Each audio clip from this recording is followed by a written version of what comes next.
Hi, and welcome back to the Shane Plays Out of the Abyss Notes series, where I give my notes and thoughts and etc. as I run my party of intrepid adventurers through Out of the Abyss, which is the 5th edition Underdark adventure, at my friendly local game store. So make sure to support your friendly local game store. Amazon and all that is great, but they don't provide community. And without community, this hobby really is nothing. So anyway, enough of that. Moving on. If you're new to this series, it's not an actual play. It's not a blow by blow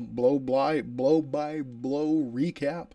What it is it's a summary of what happens each session as I run my group through this adventure, and then thoughts on running the adventure, thoughts on DMing, maybe rules clarifications, that sort of thing. So if you're a new viewer, I hope you enjoy it. And if you're a returning viewer, thank you so much, because I need both of you. All right, so just jumping right in. It's pretty late, and I've got to work in the morning. So I'm going to try to be briefer with this video than I normally am. I know I've said things like that before, and I'm not, but I am going to try to not exactly speed run, but move quickly. So starting right off with viewer feedback from episode 60. We're on episode 61 now, and there go my glasses. So here we go. Got the glasses now. Let's put on the +3 spectacles of viewer feedback and see what we can see. All right, so episode 60, which was Gravenhollow for the most part.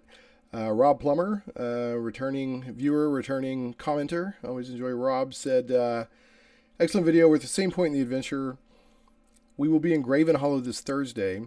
Thanks for the info as always. Hope these next 2 chapters go okay, as this group is not much on role-playing, more hack and slash.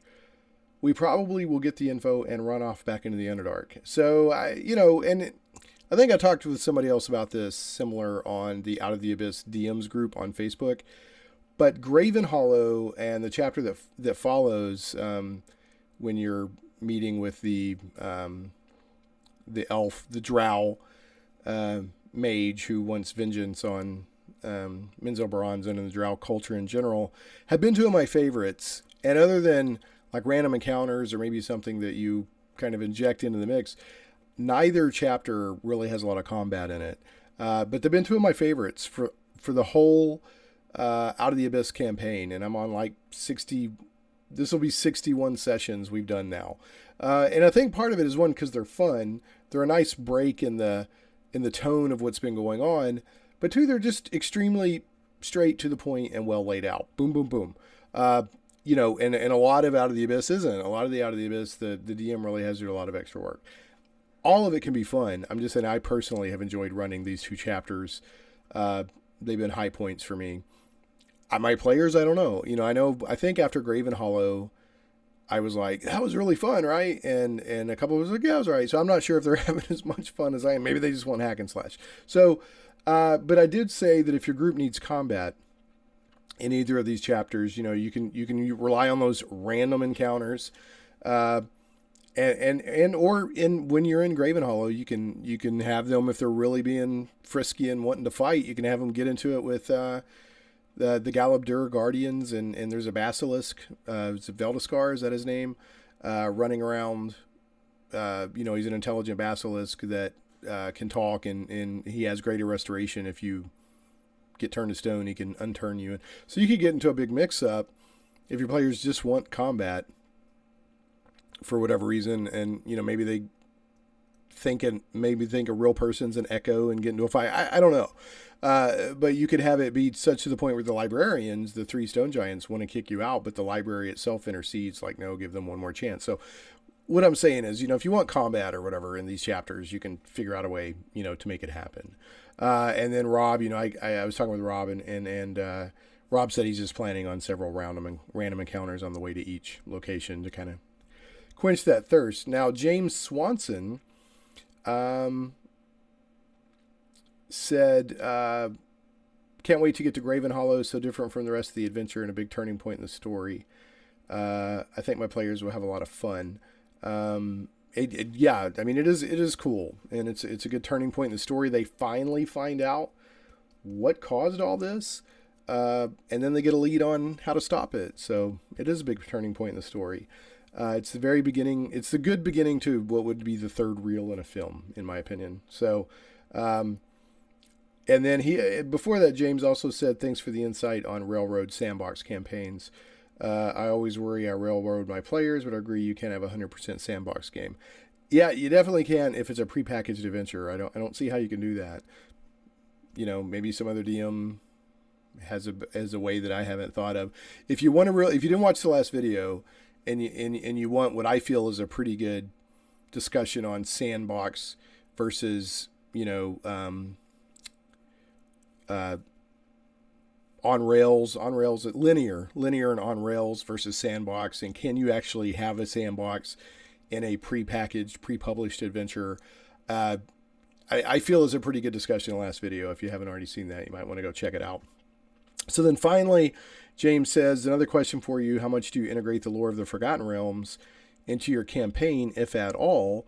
For instance, one of my characters, human druid, is the bastard daughter of Dagult Neverember. Not bastard like they're a bad person, but bastard is like their parentage isn't acknowledged. Another is a Doerden drow, and we'll probably see an echo of Dritz. Talking about the echoes in the Library of Gravenhollow. So what I said was depends on the type of lore, you know, so places, history, established events, that sort of thing are all definitely a go, because they help establish the sense that, you know, the party or whatever is definitely in the Forgotten Realms or whatever setting you're in. If it's a shared setting out there, and you're wanting, like, you know, it's Dragonlance or it's Ravenloft or it's, you know, Greyhawk or whatever, Eberron, you know, how much can I bring, like, the really heavy lore characters and stuff into the campaign? So, I mean, to establish that they're actually in that setting, you want to use the people, the places and the history and established events, you know, all that stuff as much as possible without just being a documentary or a history lesson, you know, throughout as much as possible to, okay, we're really in the Forgotten Realms or Kryn or, you know, wherever. But I did say I'm too hesitant to have too much interaction or connection with major characters from the fiction or the lore of the realms, because it tends to take away from the PCs. Now, it doesn't have to, but there's a very strong chance that it can. No matter how bright the players shine, I mean, if you drop Elminster or Dritz or whatever, then, you know, those characters are going to shine brighter. I mean, you have Guinevere just show up. You know, the Panther, I mean, Guinevere, it's, you know, they're just so big. I think of, like, if you're playing your game and, like, a real life celebrity comes in and sits down at the table and wants to play. I mean, it's gonna draw attention and disrupt things to a certain point. So, and I did say, you know, having stuff like meetings with Bruenor at Gauntlgrim, when he, in second part of Out of the Abyss, he says, summons the players. They're like, hey, you know, I need you to go on this adventure or another leg of the adventure for me or whatever. I think that's perfect, because they're used in such a way that you get the thrill of interacting with them, but they don't dominate the story, right? And if you can somehow do the same thing with Elminster or Dritz or whatever, try, but be very careful. You know, we had an echo of Elminster in the library, and that worked fine. But it was established immediately, this is an echo. It's going to be a very limited interaction. And they met an older Bruenor, which was interesting to them. So, now me personally, as DM, and unless I really felt the player was mature and had a good approach to how to do this, I would not have family connections or other really strong connections, political, legal, whatever, with major Forgotten Realm characters or whatever setting you're in.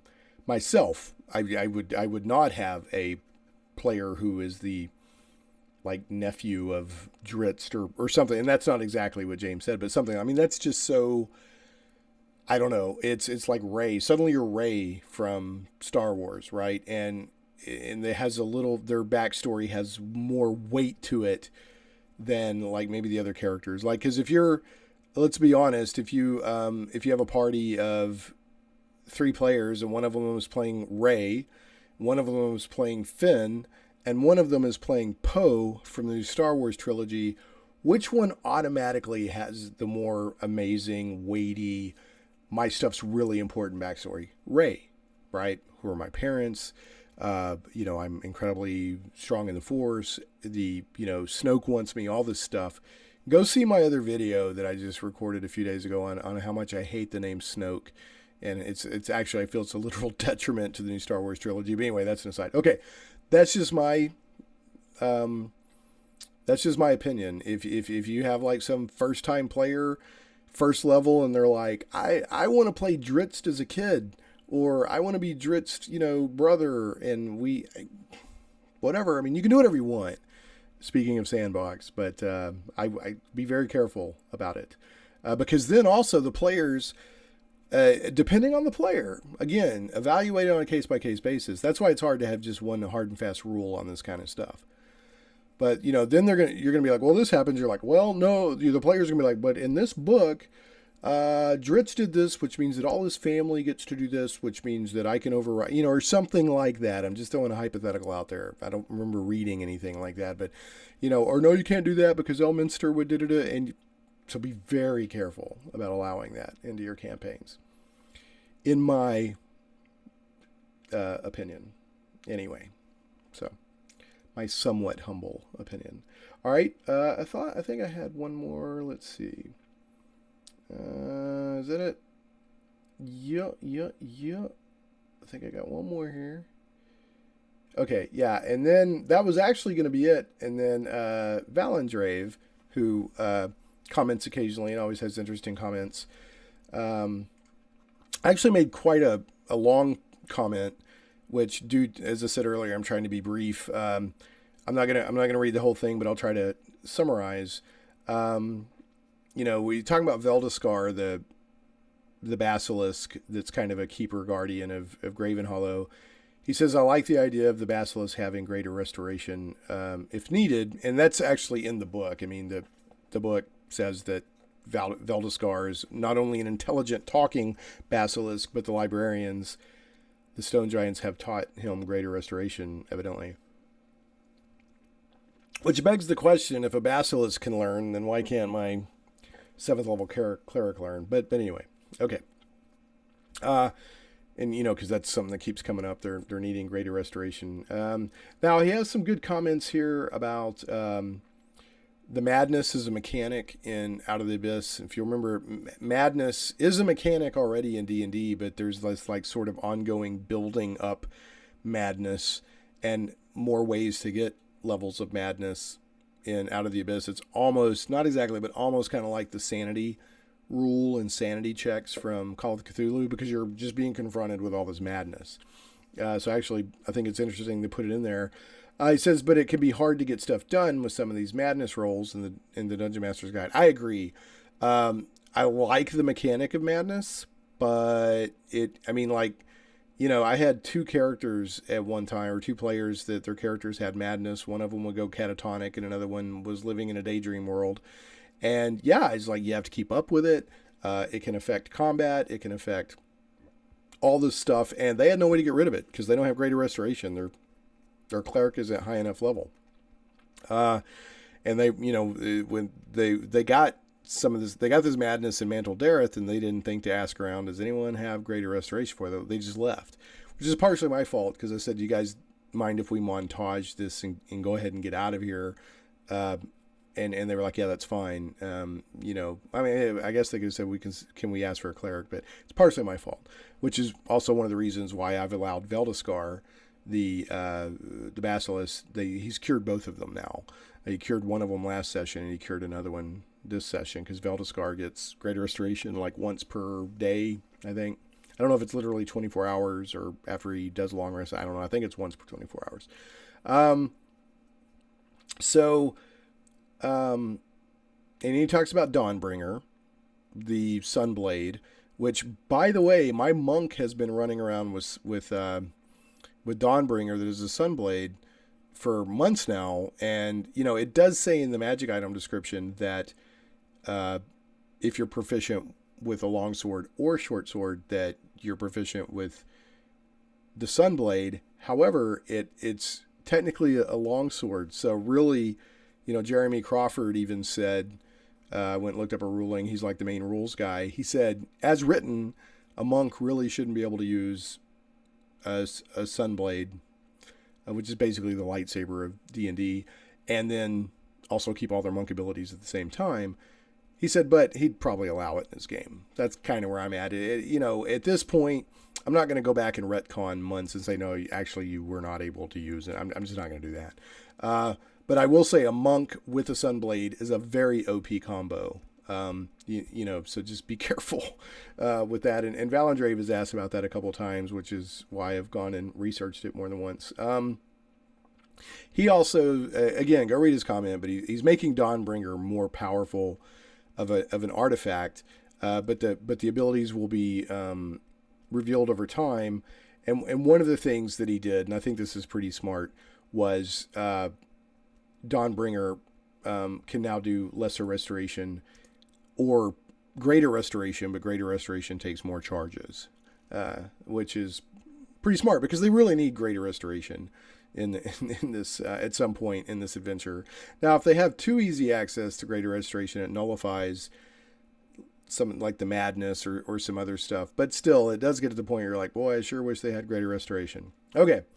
And then he asks, are there any overhauls you did to objects or items to address things you may not have liked in addition to the sending stones? Now, that the sending stones are about the only thing that I've introduced straight up, because I really think they need that to be able to communicate with their outpost and with Gauntlgrim. And remember, sending stones aren't like a walkie-talkie. You can't just blah, blah, blah, blah, blah. They're not a cell phone. They're very limited amount. I think like 12 words or less you can send it. It's almost like sending a very short text message, even less than Twitter, much less than Twitter. So I have read people recommending that one thing is like getting some greater restoration. Another thing I've heard people recommend is I've even read where they're like, I think Elven Tower maybe does this in their guide for Out of the Abyss, which again is very good. People should check it out. I still rely on it. I always look at it now before I run a chapter. I read the chapter, scan the chapter, look at Elven Tower, maybe look around a little bit more. But they were like, hey, you should put a helmet of teleporting like here in this particular treasure. I can't remember which one it was, but because you really need teleporting, or you need some sort of communication ability. And then you need greater restoration at some point. So, but yeah, I haven't really overhauled anything. Now, out of White Plume Mountain, when they got Blackrazor, they got Whelm, and they got Wave, I'm doing pretty much the same thing that you're doing, Valendrave, when you're upgrading Dawnbringer, but the abilities are only going to reveal at a certain point, because those three weapons are legendary. I mean, they are practically artifacts. I'm almost kind of surprised they're not artifacts. And, I didn't want 6th, 7th level characters or whatever running around with like an artifact. So as they use the weapons, as they get more used to them, the weapons, and plus the weapons were asleep for, centuries or whatever in White Plume Mountain. So they're kind of slowly waking up and revealing their powers to the characters as the characters get more adept, and building the relationship. Now, Blackrazor, I did a little different. That's just based on the more souls you eat, the more, abilities I'll reveal to you, kind of thing. And if you stop eating souls, I'll eat your soul, because Blackrazor is a jerk. So anyway, that is the viewer feedback for this time around. So I'm going to go ahead and take off the +3 spectacles of viewer feedback, and we will move on with what actually happened last session. One of the things, speaking of that came up, and I'm actually researching this right now. I'm looking at it myself. I'm going on Facebook, Twitter, whatever, and getting people's opinions. I'd love to hear your opinion in the comments. The group doesn't have Blackrazor with them, but their guild does have it. And one of the things that they asked towards the end of last session was, can Blackrazor eat a demon lord's soul? And I'm like, oh, it's just one of those questions that, will really rock a DM. Because one, it's a very interesting question.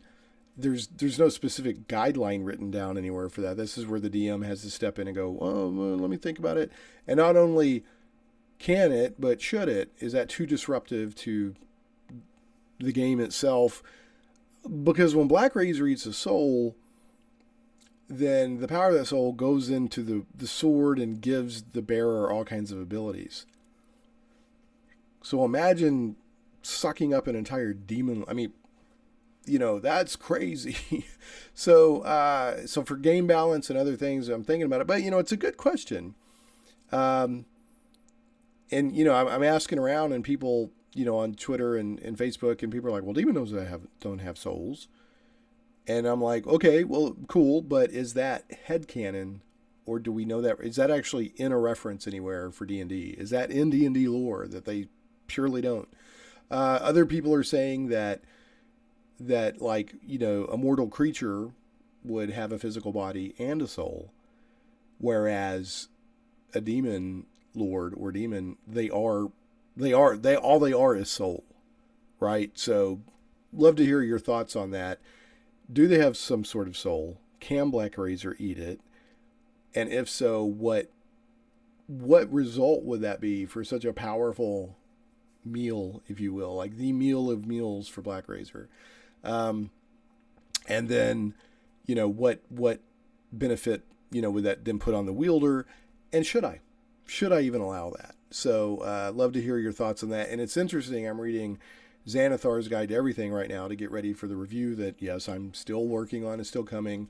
I figured, since it took me so long to get to it because of work a few weeks back, I'm just going to take my time and just really read through it and really get, deep into it. And then I'll do a review. So it's coming. But they talk in there about the shadow. I think it's maybe a type of sorcerer. I'm not, I'd have to go, maybe a type of warlock. And it talks about the shadow, and it gets into, I think, the shadow fell maybe. And it talks about Blackrazor and this type of energy that this character subclass would use is the same kind of energy that create a Blackrazor. So I thought that was really interesting. So anyway, moving on. Here we go into the recap. So one thing I want to mention that I didn't mention last time, when the characters finish Gravenhollow, and I don't think I mentioned this last time, but if I did, great. When the characters finish Gravenhollow, they all get 5,000 XP. Right? Because they're moving the story forward in a major way, but it's also, I think, to make up for lack of like combat and other encounters that would normally grant XP. So, because they're basically, it's a lot of the chapter is very narrative and, oh, it's cool, and here's what's going on, blah, blah, blah. You're meeting librarians, and you're learning how these rooms work, and then, stone speaker crystal, da-da-da-da. And you're running the echoes, and then you meet, I think his name is Vizeran, the elf, and Kleve, his death slaad servant. But there's not really a lot of opportunities for combat, unless, like we talked about during viewer feedback, you kind of invent it. Let me shut this down because that's too bright.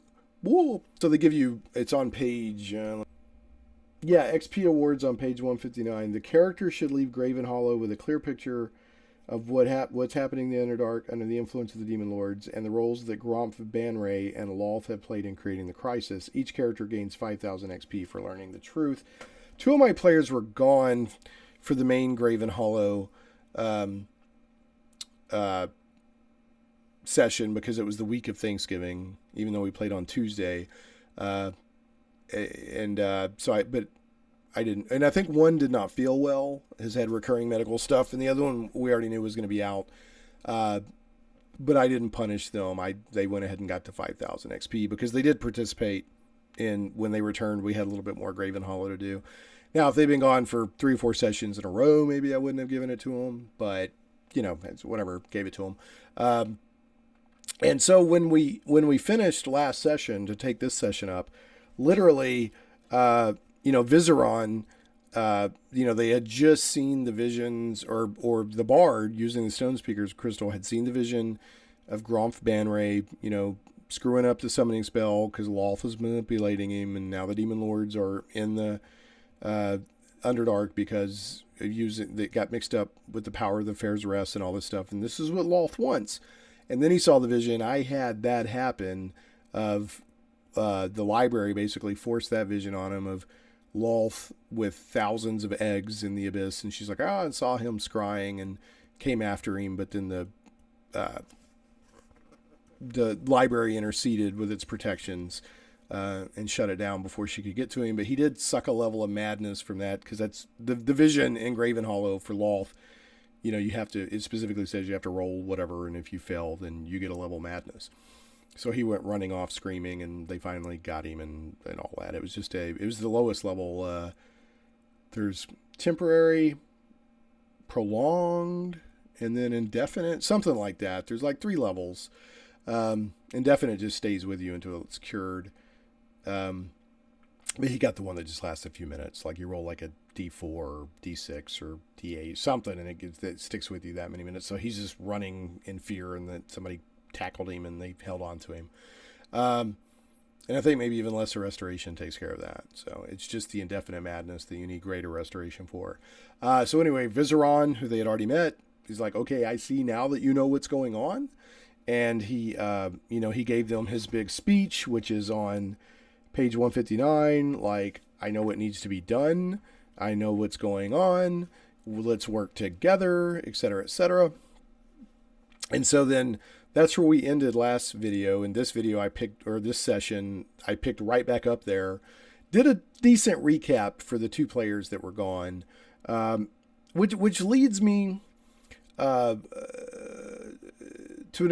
will make this a brief aside. Again, I'm trying to be quick tonight. I do at the beginning, unless there's unusual circumstances, like haven't played for weeks or something like that, or something, or we got a short session that night or whatever.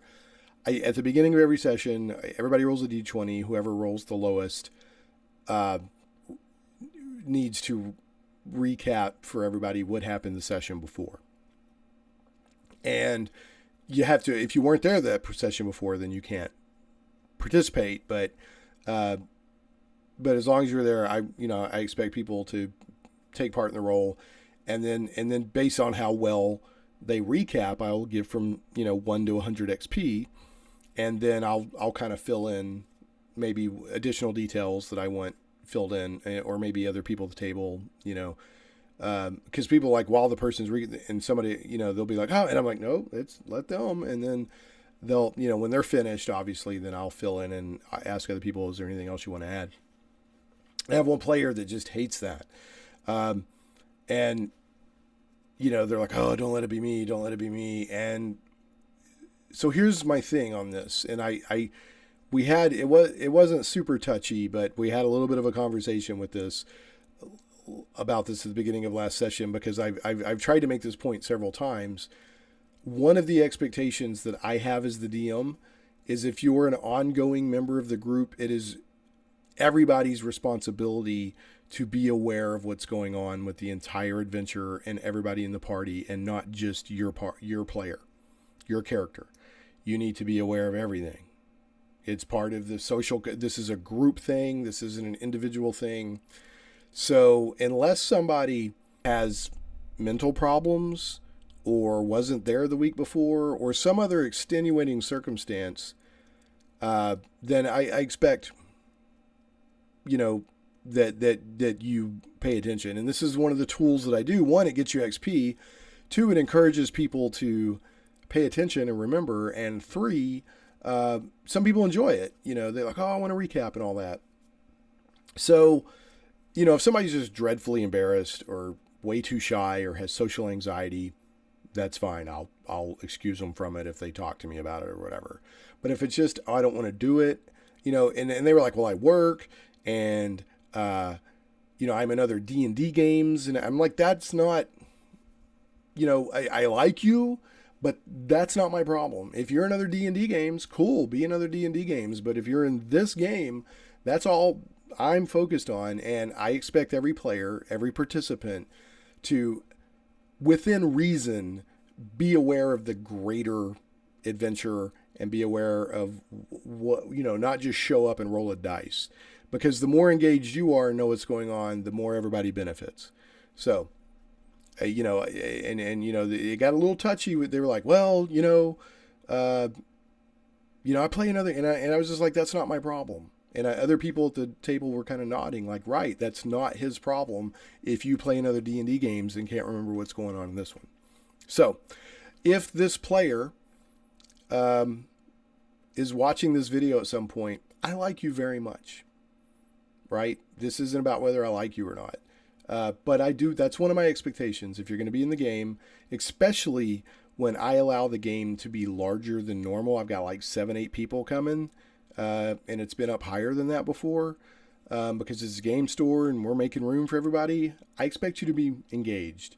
And not everybody who's at the table, unless you're just showing up as a guest star, or you can only come once every 6 months, but you're a friend or something. I expect you to know what's going on. So I'd be curious how other DMs, approach that. So, but anyway, yeah. So Vizeran gives his big speech. I see you know what's going on. Da, da, da.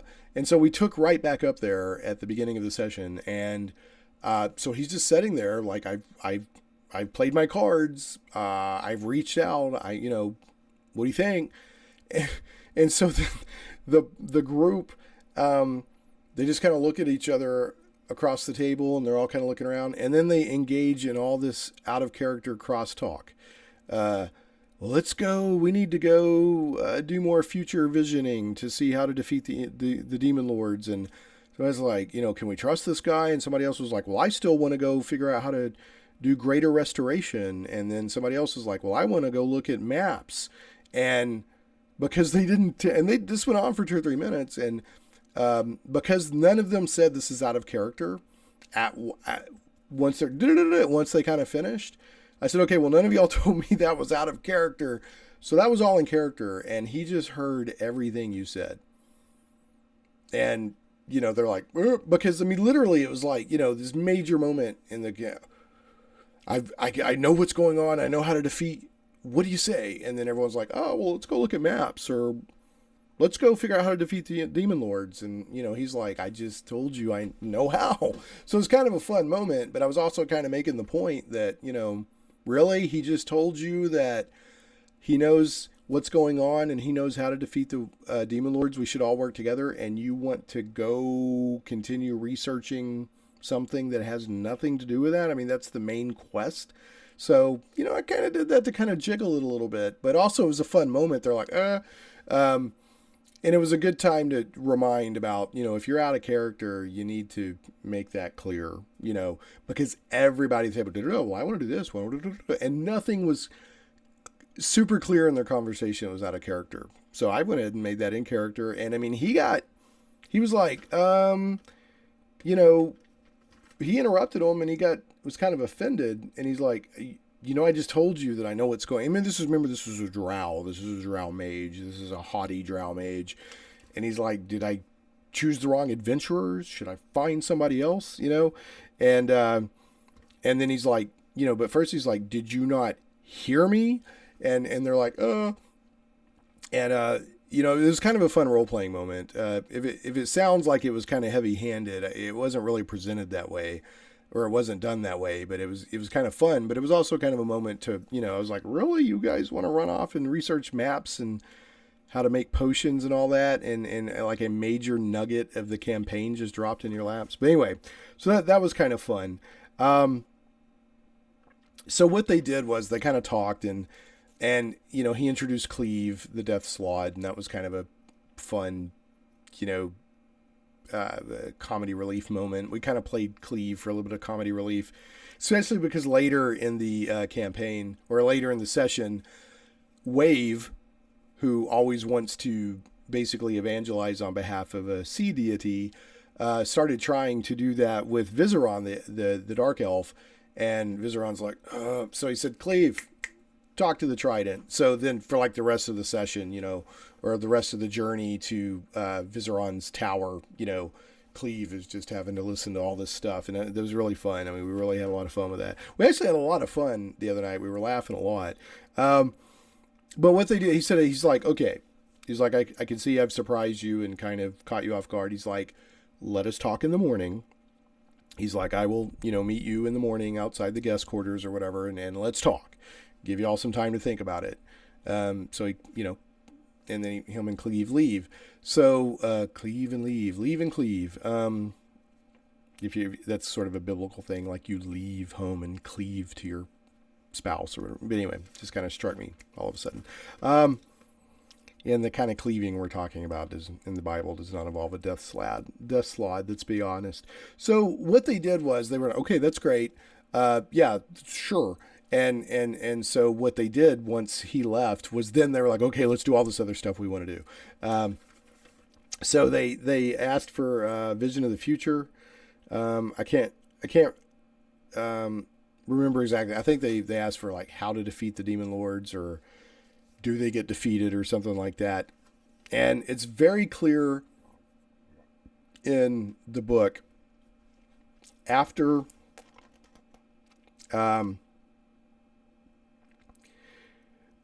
this is all page 159 again. It does say the library stops providing new visions after the characters learn the most essential information.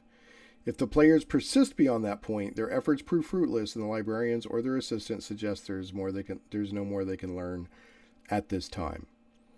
But that being said, the librarians don't mind them staying in Gravenhollow as long as they would like to. Some parties might want to because it's nice there. If this was real and I was in the Underdark, I would stay as long as I could in the library because it's nice there. It feels good. It feels peaceful. It's like listening. It's like smelling grandma baked bread. That's my own thing. I've mentioned that in a couple of videos, but okay. And so they went to a room. Remember, you can go to a room of the past, an archive of the past, archive of the present, archive of the future, do the crystal and ask a question and get an answer until you've gotten the essential information you need, which they've gotten the essential information they need. Gromf did this. Gromf Banray. And Lolth is involved. And, basically, and I think the party even kind of figured this out for themselves in talking to Vizeran, that vision of Lolth shows her with thousands of eggs in the abyss. So she engineered this to get the demon lords out of the abyss. Out of the abyss. That's the name of the adventure. Haha. And with them out of the way, she could just take over the abyss with all of her little 1,000 Lolthlings or whatever.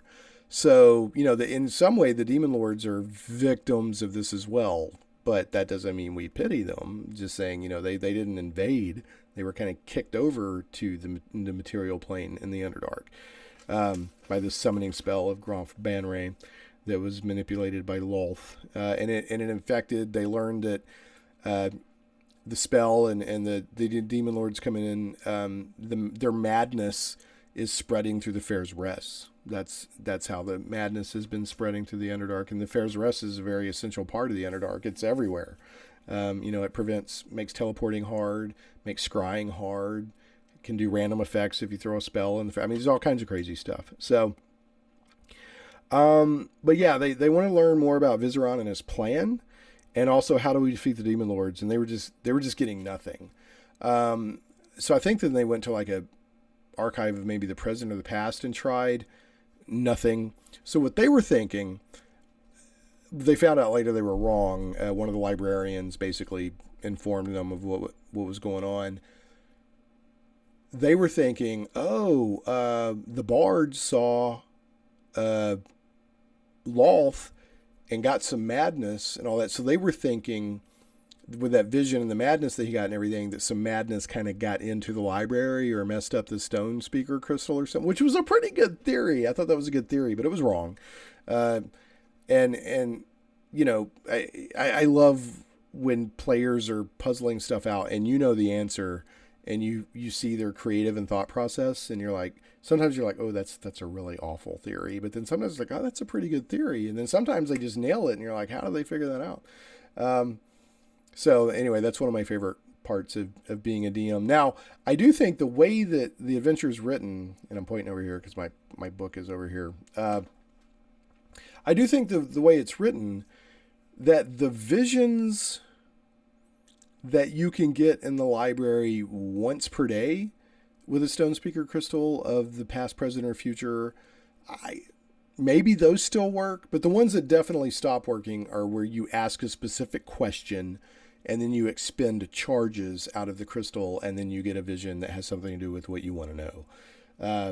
Those definitely stop. Maybe the other ones that are like, because the Stone Speaker Crystal has a lot of cool powers in the first place, but in the library it has a couple of different vision type powers. One of them requires charges.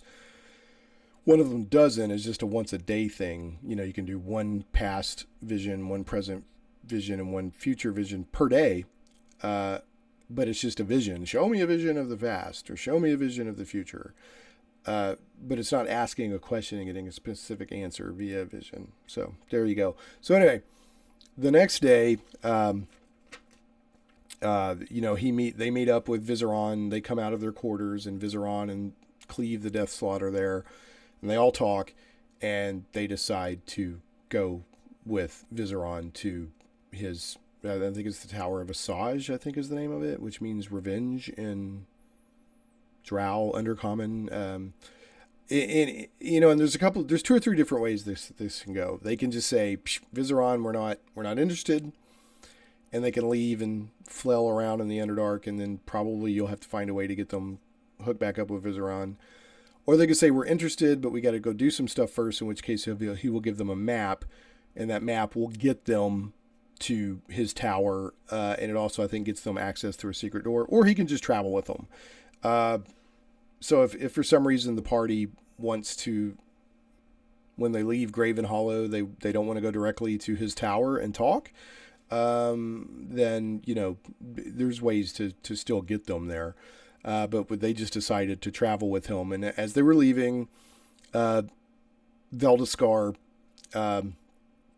came up and said, I will grant one more boon. And Veldeskar is the basilisk that can talk and cast greater restoration, and it cured the remaining character that still had indefinite madness of the madness. They're like, woo, cool. So while they've been in Gravenhollow, they got their characters that had indefinite madness cured. The cleric got a scroll of greater restoration that the library basically gave her, because she just really was looking for greater restoration of some sort and rolled like a 20 in her in her searches or whatever. And then she's got a recipe. She knows how to craft greater restoration potions, but with a note. So let me explore that here. When they parted with Vizeran the night before, and they were like trying to get answers on how do we defeat the demon lords, can we trust Vizeran, which they couldn't because they couldn't get visions. There was some other searching, and Elisor, the cleric, searched. I want to know how to craft a greater restoration potion, and rolled well enough to find the answer, and found like how she was specifically saying, I've got herbalism, I got alchemy kits, and this and that. What ingredients in the Underdark would I use? Like not in the surface world, but in the Underdark. And I said she found that, records of how that would be done, in rooms of the past or present or something. And, and at the time I said, and, now, you can, I wasn't really paying attention. I said, so you can craft it now. So you'll still have to follow the normal crafting rules, but you can craft it. Well, I messed up because in order to craft a potion, you have to be able to cast that spell into the potion. She's 7th level. She can't cast greater restoration right now. So I reached back out to the player in between sessions. We have a private Facebook group, and I said, hey, I'm doing some research, but I'm starting to think that you can't actually craft it. But, and then I did a follow-up. I said, okay, definitely you have to be able to cast the spell into an item you're crafting, whether it's a potion or scroll, or you have to be able to cast it. So I said, if you find somebody in the Underdark that knows how to cast it and want to craft that's how you craft the potion, then you can have them cast it into it for you. I said, or I will give you, and I think I did this because this was kind of the reward I gave to 2 other players who are doing research. I said, you can have 3 advantages on like religion checks in the Underdark or something like that. While you're down here, you'll have, it's like basically 3 inspirations you can use. So I said, let me know what you want to do. I haven't heard back yet. So we'll clarify that at the next session tomorrow night. And another player, the maps crazy player, searched for maps again, and did find finally a Room of the Present with all kinds of great maps. And he was like, wow, what do I do? And I said, well, here's the deal. I said, there's all kinds of maps in here, and you guys are on a timeline. So, you're studying and memorizing as much as you can and writing down. But I said, but there's no way you're going to write down this entire room. You have to be here a long time. And so I gave him 3 advantages, again, 3 inspirations that he can use on wayfinding in the Underdark if he needs to wayfind. And then Grimy, the Dwarven rogue, is big into like the contraptions and machines and artificers kind of stuff. So I said that, and he specifically wanted to look at like Dwarven or Gnomish designs. He found it by the rolls, and I said, well, you get 3 inspirations or advantages on figuring out Dwarven or Gnomish artifices in the Underdark. So that's how I handled that. That's not the book. That's just something that I pulled out of my rear. So they decide to leave. They're going to leave with Vizeran and Kleve the Death Slaad. And as they're leaving, 2 of the librarian of the past and the librarian of the present, meet them. The librarian of the future doesn't. I kind of play the librarian of the future as, kind of spacey and whatever. And I don't think the party met the librarian of the future at any point in this. They may have, but I think they even commented on that. So that, the librarians talk with them and, and these are the 2 librarians, the past and the present, are the most interested in what's going on in the Underdark. It says that in the book. So they're basically, as much as a stone giant, especially a, librarian stone giant that's kind of always preoccupied with its own stuff, can do, they wish them well and kind of acknowledge the significance of what's going on right now and the role that this party is playing in it. And they also, during the discussion, say you may keep the Stonekeeper gem. Is that it? The Stonekeeper, whatever, Stonekeeper stone. I'm messing it up, but it's the quartz crystal that has all the different powers. Plus, you can get visions. They said you can keep it. And by the way, you may have noticed that it stopped providing you visions, and that's because once you've learned what you need to learn in the library, they kind of go away. So that's the library's way of telling you that you've learned what you can learn, or for the purpose you're here anyway. So, and then, they're like, and the exit is there. So, and I think that's the point where Veldeskar, did the boon and cured, the other character that's out of the madness. So they left. And again, I messed up last session because the expeditionary force is supposed to be able to come into the library with the party members, but that just didn't sound right to me. And I assumed that they wouldn't, but then I read later that, they were supposed to actually come in to the library with them. So it says in the book, this is a big mug that my group actually gave me several months back when I kept knocking over my drinks at the gaming table. Thanks, group. Actually, it was Tom. Thanks, Tom. Anyway, and it says in the book that when you leave the library, you're immediately in the tunnel or cavern or whatever that gets you on your way for where you need to go. You don't exit back out the way you came in. I'm like, oh, there's the expedition out there. Well, I just had fun with it.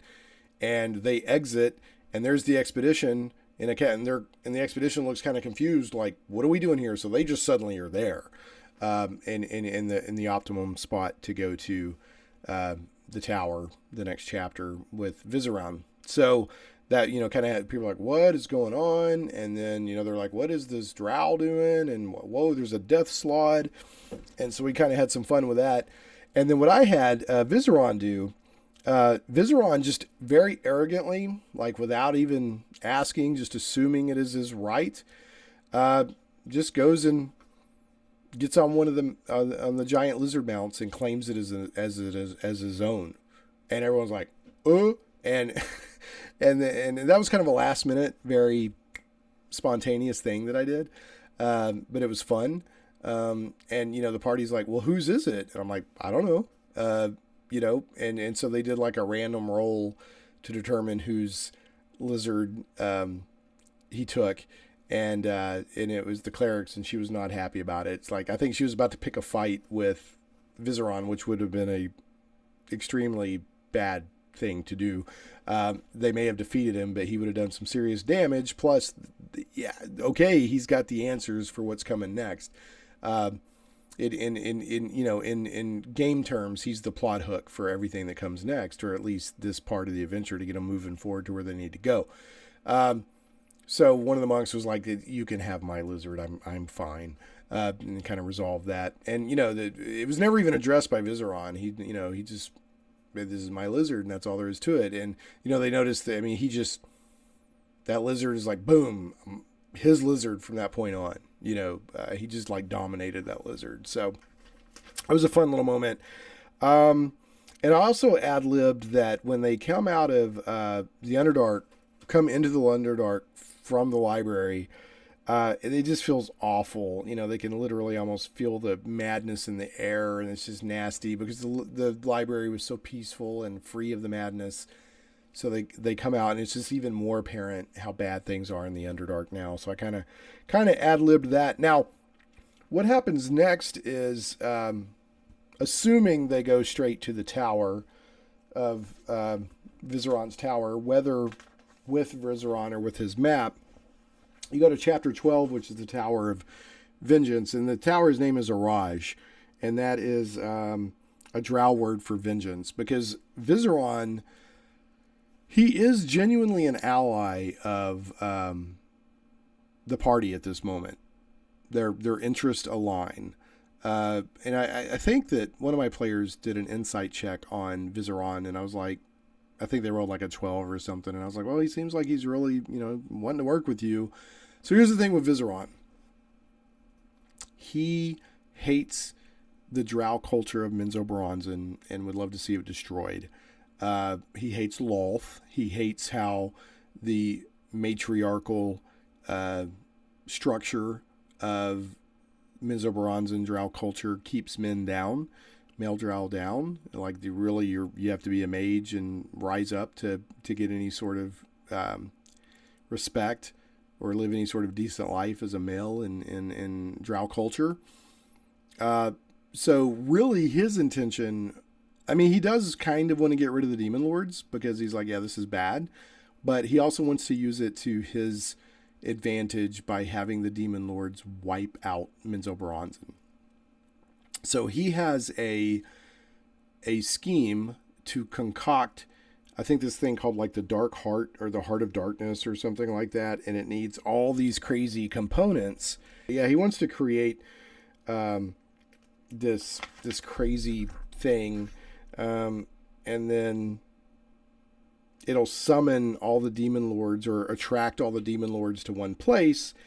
And so what is... Yeah, the dark heart. That's the name of it. That he wants this talisman or the ritual. Yeah, the talisman for the ritual.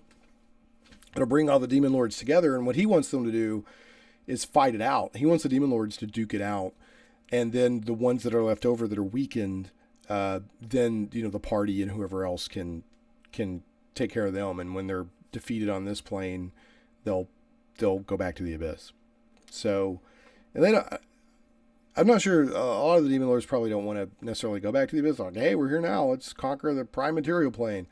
So I'm confused. I don't know if they can go back and forth on their own. I don't know. I'm sure the lore is out there.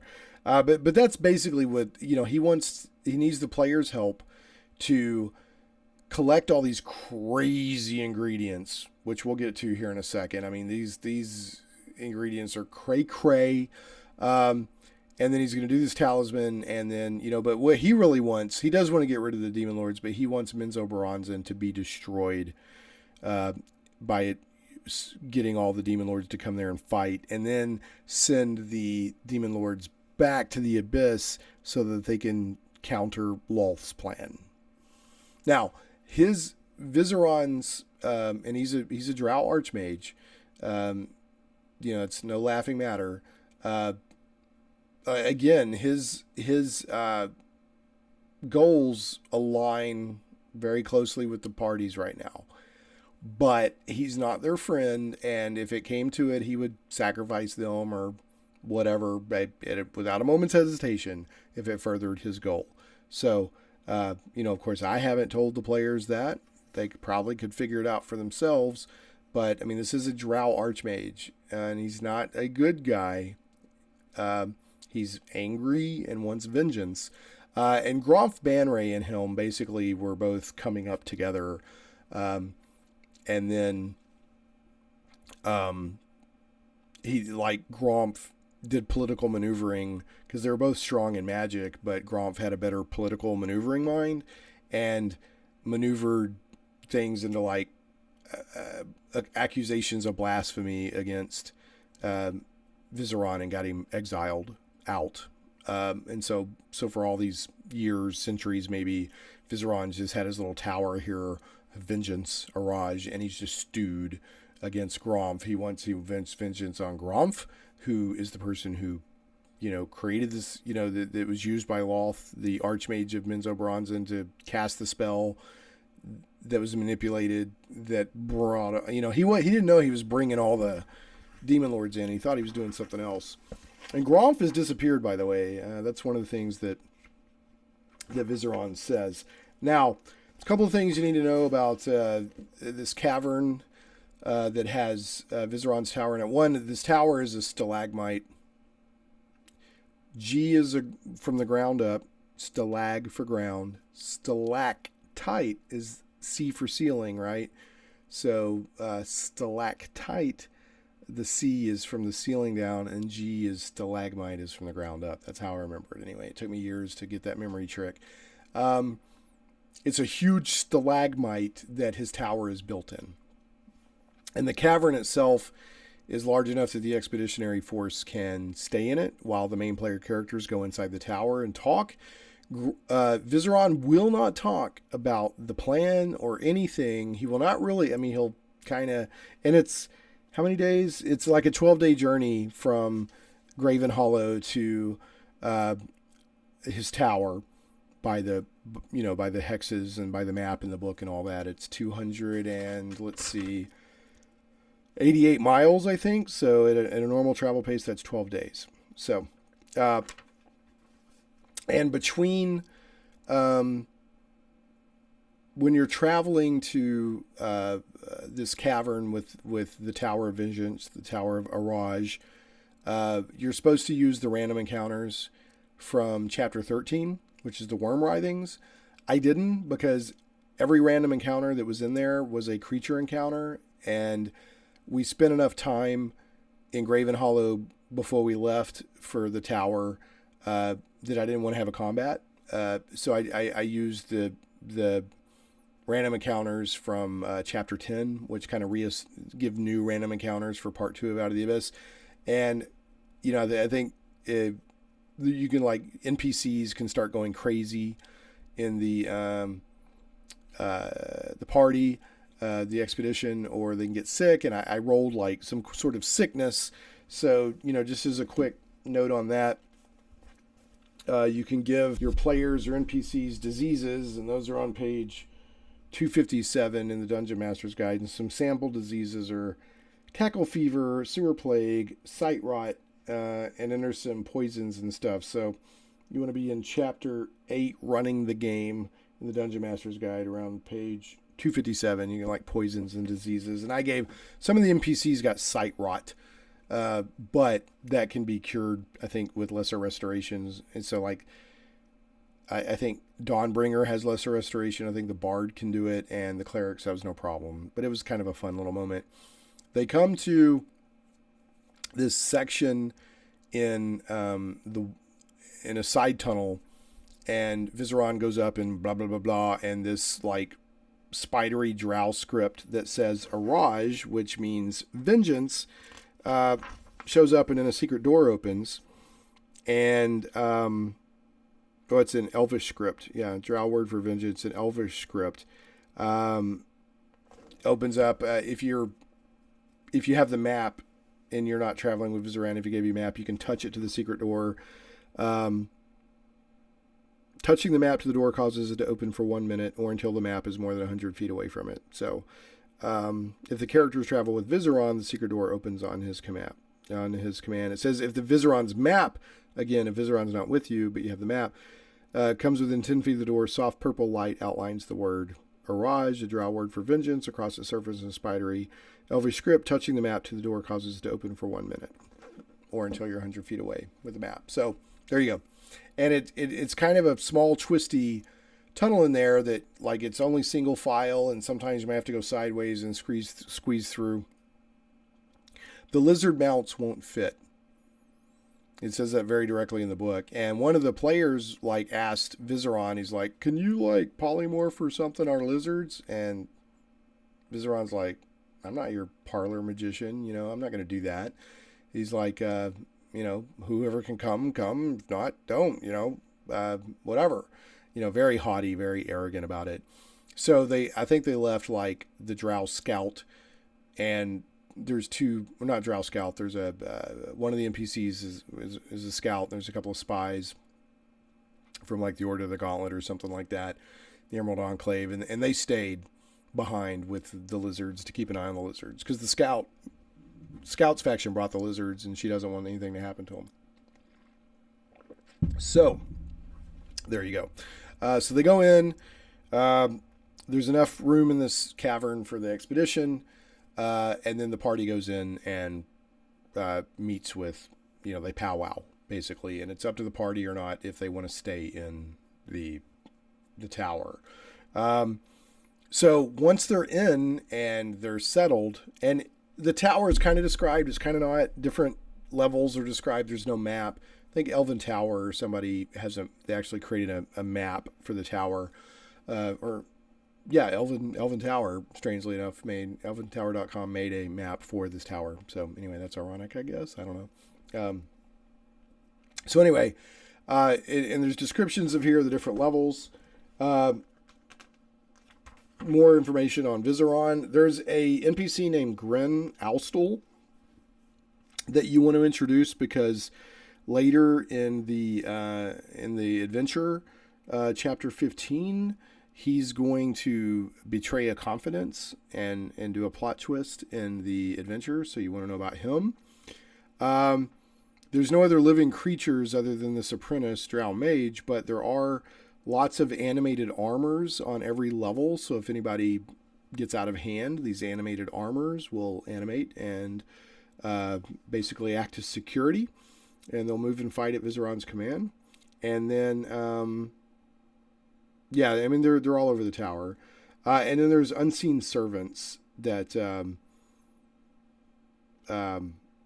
will attend to needs. And, we had the characters were brought, like, food and drinks and whatever, and they were sitting in large comfy chairs or large chairs, or I don't know, just kind of just out on the first floor.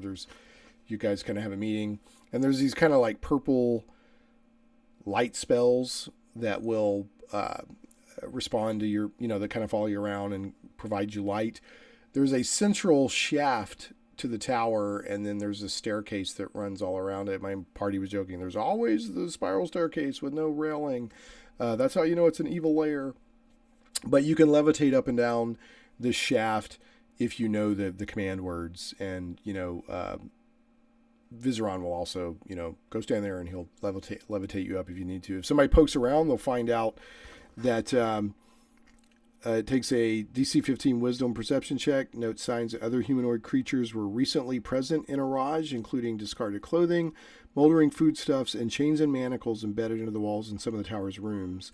Vizeran dismisses any questions about such matters, but Gren, that's the Gren Ostel, that's that NPC I'm telling you about, the drow mage apprentice, confides to the characters that Vizeran once kept bound minor demons and humanoid slaves in his service.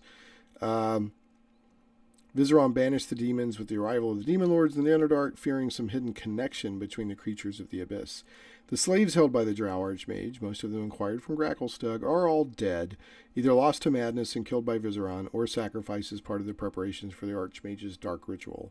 Gravenhollow doesn't speak directly of the latter fate, saying only that Vizeran's work can be hard on his assistants. So, and you want to, you just be familiar with this chapter as far as this is a very important, another important chapter for getting information. Vizeran has a ton of information on page 163 that he shares both about Gromf and his, rise to power and him banishing or maneuvering to have Vizeran banished. And then also there's an info dump on what the heck is going on. And it, they kind of like, the way the book says it is as you talk to Vizeran, he's cagey, but if you get a DC 20 Wisdom Insight check, there's all this other information in a bullet list here. He knows. I would just share that. I mean, it's really important. So as long as the characters are role playing it and into it and everything, at least making an effort, give them the information. Now, if they're just like sitting there looking at you, say, okay, give me a wisdom perception check and then see how well they do. But even to me, a 20 seems kind of high because this is some pretty important information. And then after that, he offers his plan about I want to make the Dark Heart, and then we'll get all the demon lords together, and then they'll duke it out, and the ones that are still left standing will be weakened, and we'll take care of them. That's his big plan. Not a bad plan, actually, because one of the questions that the players asked, and that's in the info dump that Vizeran can give, is you can't unbanish these demon lords. They're here. You can't just reverse the spell and get rid of them, because the spell in and of itself that brought them all here was a manipulated, corrupted miscasting, basically. It didn't fizzle, but it miscast, and even if they could repeat it, the amount of power involved in it and everything is very dangerous, and it could even make things worse somehow. So they're like, we need to, we can't do that. So there you go. If that comes up, that's the reason. So, yeah, okay, I'm just double checking notes here. So yeah, so they, he gives them their not marching orders really, but here's my plan. Are you in? And they're like, okay, yeah, we're in. And then he's like, okay, good, because I need you to go get all these ingredients. And this shopping list is crazy. So they're sent on a crazy shopping. I mean, it's like an abyss of a shopping trip. So let me tell you this, and then we'll wrap. There's also notes in here about sneaking into Araj if they're not welcome, or if for some reason they've been invited but they want to sneak back in without, Vizeran being aware or something like that. There is a note, towards the end of the chapter that talks about how to deal with that. And there's 24 suits of animated armor in here. There's magic mouths, there's unseen servants, there's a death slaad, that can be invisible. And by the way, the reason that he controls the death slaad is because there's like a crystal or a gem for a slaad that if you own that or have that, then it has to obey your command. So it's not that it likes him. It has no choice. It has to obey his commands. So if you want to work that into the game somehow, feel free. And I think it explains it somewhere, both in this adventure that he wears it under his robes around his neck, and then just the way it works in general is maybe in the monster manual for slaads. Here's what they need to get. He wants to create a unique talisman called the Dark Heart. The talisman's creation requires a number of unique components, and here we go. I mean, my players were like, yeah, and they're writing it down, and as we kept going, they're like, what? Huh? What? I mean, this is a crazy shopping list. So, the intact and unhatched egg of a purple worm for channeling great physical power. The central eye of a beholder to break down magical resistance and overcome magical forces. 6 feathers from 6 different angels. The authority of the celestial realms and a force to enrage fiendish creatures. How many angels can dance on the head of a pin? The heart of a Goristro, which is a type of demon, to reach and influence the hearts of other demons. 13 Tamasks, it's kind of a fungus mushroom, also known as devil's mushrooms, sprouted from the footprint of a Marilith, a Balor, or a Goristro, a ruler to draw demons in. So all 3 of those from the footprints of a Marilath, which is a demon, a Balor, which is a demon, or a Goristro, all demons. So you got to find 13 Tamasks, also known as devil's mushrooms, sprouted from the footprint of a Marilith. Wow. To allure to draw demons in. Okay, you ready for this one? A few drops of blood or ichor from a demon lord to connect with the demons the ritual will call. No big deal.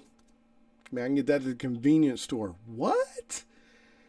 A few drops of blood or ichor from a demon lord to connect with the demons the ritual will call.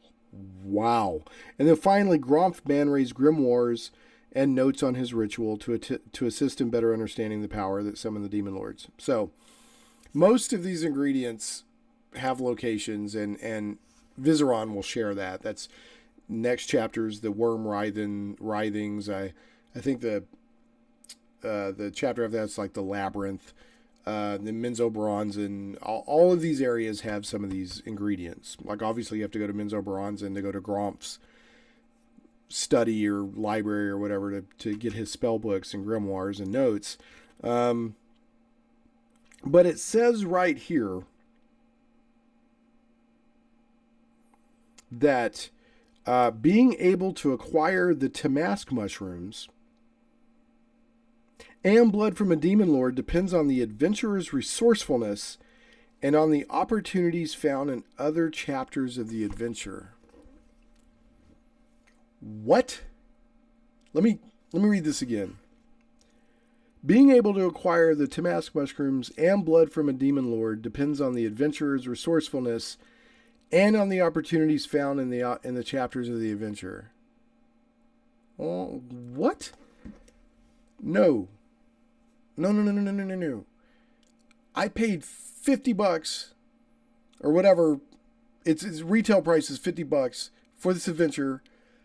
It's telling me I need to find these ingredients. Where are the ingredients and how do the players get them? I got problems with that. I mean, if they're saying I need to go get this, now it does say you can adjust the ingredients as needed. And what does it say? It says you can modify the components list if you wish, using encounters in chapters 13 through 15 as guidelines opportunity. Okay, that's fine. But don't give me a shopping list, especially something as specific as 13 Tamasks, also known as devil's mushrooms, sprouted for blah, blah, blah, and then say, well, I'm not going to tell you where it is. You just have to figure that out, DM. What? That's almost offensive to me. I mean, I'll figure it out. We'll have fun with it, but that bothers me. All of the other ingredients, it says in his research, Vizeran has located potential sources, and it says for all these components, and he can direct the characters to retrieve them as detailed in the subsequent chapters. But then it has that note about being able to acquire the mushrooms and blood from a demon lord depends on the adventurer's resourcefulness as on the opportunities found in the other chapters of the adventure. Well, tell me which chapters. What are the possibilities? But here's the other stuff. It says, purple worm egg and the eye of the beholder can be found in the worm writhings.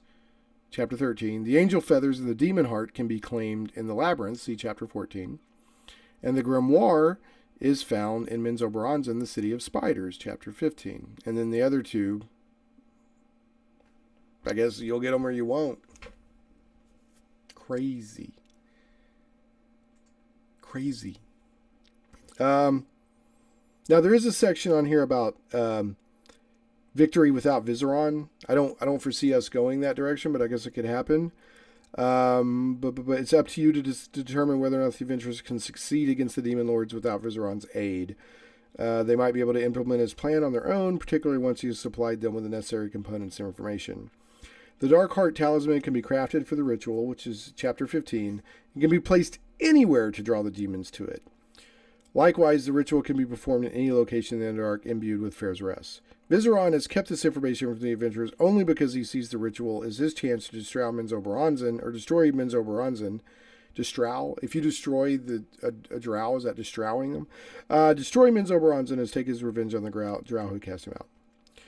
A player character spellcaster might be able to reproduce Vizeran's work to create and perform the ritual, setting up the scenario in Chapter 17 against the Demon Lords. Regardless of how the plan unfolds, though, the adventurers should get the opportunity to choose what they'll do about Vizeran when they learn that the drow archmage has not been entirely truthful with them in City of Spiders. So there's a plot twist coming. So there you go. Next chapter, more than likely they're either going to go next session. They're going to finish up with Vizeran because he's just presented the plan. These are the ingredients you need. So we'll have a little bit of wrap up. And then I imagine they'll either head to the Worm Writhings or the Labyrinth, but we'll see. The Worm Writhings, where Vizeran lives, butts right up onto the Worm Writhings. So it really makes the most sense. It says, this chapter 13, 2 of the components that Vizeran needs can be found relatively close to the Archmage's Tower, which would be the Worm Writhings. So that's my guess is where we'll go next session, but I'll leave it up to the players. I'm going to prepare for the Worm Writhings, and if they take me somewhere else, I'll just have to wing it and be quick. So anyway, I just, the thing about the a blood ichor of a demon lord and, these mushrooms, it figured out. That's not what I expect from a fully polished hardback, not exactly cheap adventure. That's just all I want to say. And then we'll move on. So every relationship has its moments of tension, but my relationship with D&D and Chris Perkins and all those guys and Wizards of the Coast is still good. We just had a minor spat. So, and then I've still got to research the thing with Blackrazor and eating a demon's lord's soul. So welcome your comments on that. I have a feeling, because I'm a long-winded son of a gun, that, let's see, that's an hour and 15 minutes. This was not a short video like I wanted it to be. I just can't be succinct. That's just me. So anyway, I hope you enjoy it. Thanks so much for watching. Please leave this a thumbs up and a comment on YouTube if you would. That helps me out tremendously. And let other people know about these videos if you think they would get some benefit. And we'll catch you next time on Shane Plays.